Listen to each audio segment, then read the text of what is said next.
Hello everyone, welcome to our channel. हम लोग RRB NTPC CBT 2 exam के लिए रीजनिंग स्पेशल बैच को पढ़ रहे हैं।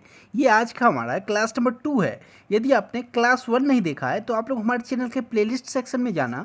वहाँ आपको RRB NTPC CBT 2 reasoning special के नाम से प्लेलिस्ट मिलेगा। वहाँ पे जाके आप लोग हमारे पीछे के क्लासेस को कवर कर लेना, क्योंकि ये क्लास आपके लिए इंपॉर्टेंट होगा। सीबीटी 2 एग्जाम के लिए बहुत ज़्यादा इंपॉर्टेंट होगा, क्योंकि यहाँ मैं आपको ट्रिक बताता हूँ कि किसी भी रीजनिंग के प्रश्न को विद इन सेकेंड कैसे करोगे, मैथ्स के प्रश्न को कैसे करोगे, इन सभी बातों को यहाँ पे मैं डिस्कस करता हूँ। ये जो प्रश्न है टीसीएस के द्वारा 2021 में पूछे हुए प्रश्न है। ये आपका एनटीपीसी सीबीटी 1 एग्जाम में पूछा हुआ प्रश्न है। चलिए फिर आज की क्लास की शुरुआत करते हैं। यहाँ पे आपसे कह रहा है सारे गिटार वाद्ययंत्र है। ये जो भी कथन आपसे कहे ना वैसा करते जाओ आप लोग। या ये गिटार मान लो कंप्लीट, सारे गिटार क्या है, वाद्ययंत्र है ना, तो इसे डब्ल्यू से कर दो कंप्लीट। ये फिगर आप लोग समझ रहे हो, आशा करता हूँ इतना तो समझ रहे हो जब सीबीटी 2 एग्जाम पे जा रहे हो आप लोग। ये कंप्लीट गिटार वाद्ययंत्र के अंदर समा गया है। आपसे कह रहा है सारे वाद्ययंत्र बैग पाइप है, यानी कि सारे वाद्ययंत्र क्या होगा, बैग पाइप के अंदर समा जाएगा। ये आपका बैग पाइप है। अब आपसे कथन आपके सामने 4 गिवन है, आपको बताना इसमें कौन सा सही है। तो सभी बैग पाइप वाद्ययंत्र, ये कह रहा है ये बैग पाइप हो गया सबसे बड़ा। और आपसे कह रहा है सभी बैग पाइप वाद्ययंत्र, वाद्ययंत्र से छोटा है, तो सभी बैग पाइप वाद्ययंत्र में आ सकता है क्या, नहीं आ सकता, तो ये आपका गलत हो गया। सेकंड स्टेटमेंट है सभी वाद्ययंत्र गिटार हैं, ये वाद्ययंत्र हो गया, ये गिटार हो गया। तो वाद्ययंत्र बड़ा है गिटार से, तो गिटार के अंदर कैसे समा जाएगा, कंप्लीट वाद्ययंत्र समा सकता है क्या, नहीं समा सकता। तो आपका ये भी स्टेटमेंट गलत हो गया। थर्ड स्टेटमेंट आपके सामने सभी गिटार बैग पाइप है, ये हो गया गिटार, गिटार छोटा है बैग पाइप से, ये बैग पाइप हो गया सबसे बड़ा, गिटार सबसे छोटा। आपसे कह रहा है सभी गिटार बैग पाइप है, ये गिटार छोटा बैग पाइप बड़ा, तो आसानी से गिटार बैग पाइप के अंदर समा सकता है। तो ये जो कह रहा है सभी गिटार बैग पाइप बिल्कुल सही कह रहा है। तो थर्ड ऑप्शन आपका बिल्कुल सही है। चलिए मैं वैसे आपको फोर्थ ऑप्शन में बता दे रहा हूँ। कोई भी गिटार बैग पाइप नहीं है, ये आपका गिटार हो गया, ये बैग पाइप हो गया। कोई भी गिटार बैग पाइप नहीं है, ये तो हम नहीं कह सकते ना। कैसे कह सकते, आपका गिटार बैग पाइप के अंदर समा हुआ, क्योंकि यहाँ पे देखो वाद्ययंत्र बैग पाइप के अंदर है, वाद्ययंत्र के अंदर आपका गिटार है, तो गिटार तो बैग पाइप के अंदर हुआ ना, लेकिन ये कह रहा नहीं है, तो ये हमारा गलत हो गया, यानी कि थर्ड ऑप्शन आपका सही हो गया। चलिए चलते क्वेश्चन नंबर 2 पे। क्वेश्चन नंबर 2 आपके सामने, आपको क्वेश्चन मार्क के स्थान पे क्या आना है ये बताना है इस चीज को सॉल्व करके। यहाँ पे आप लोग यदि ध्यान से देखोगे बी है, ई है, एच है, यानी कि बी से ई जा रहा है +3 हो रहा है, ई से एच जा रहा है +3 हो रहा है। और यहाँ पे देखोगे के है, के से एन जा रहा है +3 हो रहा है, तो एन से +3 करेंगे तो क्या हो जाएगा आपका, एन का नंबर होता है 14 +3 17, यानी कि क्यू हो जाएगा आपका। तो ऑप्शन में देखोगे आप लोग क्यू आपका दो ऑप्शन में मौजूद है, यानी कि अब मुझे नंबर भी काउंट करना होगा। तो देखो आप लोग यहाँ पे 3 है, 4 है, 7 है। एक लॉजिक आपको समझ आ रहा होगा, 3 + 4 7 हो रहा है, तो यहाँ पे हमने 7 लिख दिया। यहाँ पे देखो 8 है, 9 है, तो आपको दोनों को ऐड करके लिखना होगा। लेकिन इससे पहले मैं एक और चीज़ को चेक कर ले रहा हूँ। यहाँ पे 11 है, 13 है, दोनों को ऐड करके 24 है, तो आ रहा है। तो हमारा ये जो लॉजिक है बिल्कुल काम कर रहा है। तो हम लोग क्या करेंगे, 8 + 9 यानी कि 17। यहाँ से हमने क्यू निकाला था, यहाँ से नंबर 17 निकाला, क्यू 17 आंसर होगा, यानी कि ऑप्शन नंबर 3।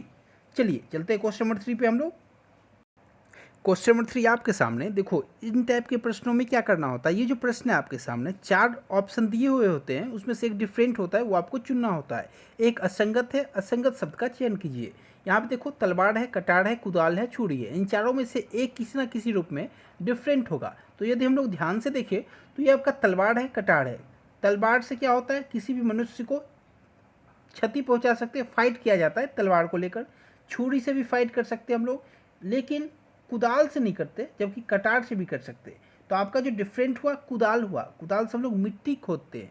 बाकी ये तीनों ऑप्शन डिफरेंट है, जबकि कुदाल एक आपका अलग दिशा में जा रहा है। तो इस प्रश्न का सही जवाब कुदाल हो जाएगा आपका। यहाँ पे आपको इन प्रश्न में एक चीज़ ध्यान रखना होता है, ये 4 ऑप्शन में से 3 जो होगा वो किसी न किसी रूप में समान होगा, एक डिफरेंट होगा, वो आपको चूज करके डिफरेंट को टिक करना होता है।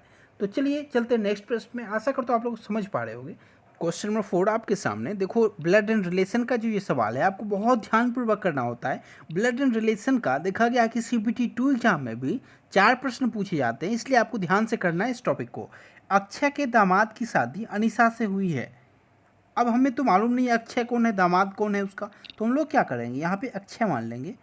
ओके चलिए, अक्षय की कोई डॉटर होगी, डॉटर, और उसका अक्षय का दामाद कौन होगा, उसका पति होगा, यहाँ पे उसका हस्बैंड हो गया। हस्बैंड का ये लोगो होता तो हम लोग यहाँ पे हस्बैंड लगा दिए, ये आपका प्लस है, मेल है। अब यहाँ आपसे कह रहा है अक्षय के दामाद की शादी अनीसा से हुई। अब अक्षय हो गया, उसका ये दामाद हो गया, तो उसका शादी किससे हो गया, अनीसा से, उसकी डॉटर से। तो डॉटर की जगह पे अनीसा नाम हम लोग पुट कर देंगे, क्योंकि अनीसा आपका यहाँ पे नाम गिवन है। तो आप लोग ध्यान से देखोगे, अनीसा हो गई है। अब आपसे कह रहा है जिसके जिसके भाई विजय की शादी ट्विंकल से हुई। अब अनीसा के भाई कौन हो गया, विजय हो गया, प्लस हो गया, उसकी शादी किससे हो गई, ट्विंकल से, यहाँ पे ट्विंकल हो गई, ट्विंकल। अब आपसे कह रहा है ट्विंकल से हुई, ट्विंकल का अक्षय से क्या संबंध है, ये ट्विंकल हुई, ये अक्षय हो गया। तो देखो इसकी डॉटर अक्षय की डॉटर कौन हुई, अनीसा हुई, और अनीसा का भाई विजय हुआ, यानी कि अक्षय का जो बेटा है कौन है, वो विजय है, और विजय की पत्नी यहाँ पे ट्विंकल है। तो ट्विंकल अक्षय की कौन हुई, बहू हुई। तो ऑप्शन नंबर 4 बहू जो है ये इसका सही जवाब है। तो जिन लोगों का 4 आया था वो लोग बिल्कुल सही हो। चलिए चलते क्वेश्चन नंबर 5 पे हम लोग। क्वेश्चन नंबर 5 आपके सामने, आप लोग नोटिस कर रहे होंगे किसी भी प्रश्न में मुझे 5 से 10 सेकेंड मैक्सिमम टाइम लग रहा है, तो आप लोग भी ऐसे कर सकते हो। केवल और केवल आपको प्रैक्टिस चाहिए और ट्रिक आपको मालूम होना चाहिए, पेपर बहुत आसान लगने लगेगा। यहाँ देखो आप लोग, दी गई श्रेणी में एक पद लुप्त है, वो आपको बताना है, यानी कि इस चीज को आपको कंप्लीट करना है। यहाँ आप लोग देखो बेस्ट अप्रोच क्या है फटाफट करने का, ये देखो ई है, जी है, ई से जी जा रहा है, यानी कि 5 से 7 जा रहा है, +2 कर रहा है, और जी से आई जा रहा है, आई कितना होता है, 9 होता है, यानी कि 7 से +2 किया हमने 9 पे, यानी कि 2-2 का सीरीज चल रहा है। यहाँ भी हम लोग चेक कर देते हैं, आई से के जा रहा है तो +2 हो रहा है। अब के से +2 करेंगे, यहाँ पे देखो के का नंबर क्या होता है आपका 11 होता है, +2 करेंगे तो 13 हो जाएगा आपका, यानी कि 13 होता है एम का। एम कौन से ऑप्शन में है, तो एम केवल थर्ड ऑप्शन में है, तो आपका सही जवाब ऑप्शन नंबर 3 हुआ। ये होता है बेस्ट अप्रोच। हमें कंप्लीट क्वेश्चन को सॉल्व करना नहीं होता है, या मैं नंबर सॉल्व करने लगूँ, ऐसा ये सब बेवकूफ़ी मत करना, पेपर में फंस जाओगे।